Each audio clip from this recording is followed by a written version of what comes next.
गिनती अध्याय 36। फिर यूसुफियों के कुलों में से गिलाद, जो माकीर का पुत्र और मनश्शे का पोता था, उसके वंश के कुल के पितरों के घरानों के मुख्य मुख्य पुरुष मूसा के समीप जाकर उन प्रधानों के सामने, जो इज़राइलियों के पितरों के घरानों के मुख्य पुरुष थे, कहने लगे, यहोवा ने हमारे प्रभु को आज्ञा दी थी कि इज़राइलियों को चिट्ठी डालकर देश बांट देना। और फिर यहोवा की यह भी आज्ञा हमारे प्रभु को मिली कि हमारे सगोत्री सलोफाद के भाग उसकी पुत्रियों को देना। तो यदि वे इज़राइलियों के और किसी गोत्र के पुरुषों से ब्याही जाए, तो उनका भाग हमारे पितरों के भाग से छूट जाएगा, और जिस गोत्र में वह ब्याही जाए उसी गोत्र के भाग में मिल जाएगा। तब हमारा भाग घट जाएगा, और जब इज़राइलियों की जुबली होगी, तब जिस गोत्र में वे ब्याही जाए उसके भाग में उनका भाग पक्की रीति से मिल जाएगा, और वे हमारे पितरों के गोत्र के भाग से सदा के लिए छूट जाएगा।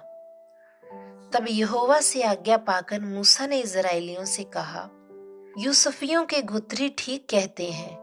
सलोफाद की पुत्रियों के विषय में यहोवा ने ये आज्ञा दी है कि जो वर जिसकी दृष्टि में अच्छा लगे वह उसी से ब्याही जाए, परंतु वे अपने मूल पुरुष ही के गोत्र के कुल में ब्याही जाए, और इज़राइलियों के किसी गोत्र का भाग दूसरे गोत्र के भाग में ना मिलने पाए।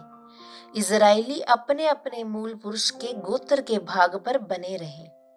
और इज़राइलियों की किसी गोत्र में किसी की बेटी हो जो भाग पाने वाली हो, वह अपने ही मूल पुरुष के गोत्र के किसी पुरुष से ब्याही जाए, इसलिए कि इज़राइली अपने अपने मूल पुरुष के भाग के अधिकारी रहे। किसी गोत्र का भाग दूसरे गोत्र के भाग में मिलने ना पाए। इज़राइलियों के एक एक गोत्र के लोग अपने अपने भाग पर बने रहे। यहोवा की इस आज्ञा के अनुसार जो उसने मूसा को दी, सलोफाद की बेटियों ने किया, अर्थात महला, तिरसा, होगला, मिल्का और नोवा, जो सलोफाद की बेटियां थी, उन्होंने अपने चचेरे भाइयों से ब्याह किया। वह यूसुफ के पुत्र मनश्शे के वंश के कुलों में ब्याही गई, और उनका भाग उनके मूल पुरुष के कुल के गोत्र के अधिकार में बना रहा। जो आज्ञाएं और नियम यहोवा ने मोआब के अराबा में यरीहो के पास की यरदन नदी के तीर पर मूसा के द्वारा इज़राइलियों को दिए, वह ये ही है।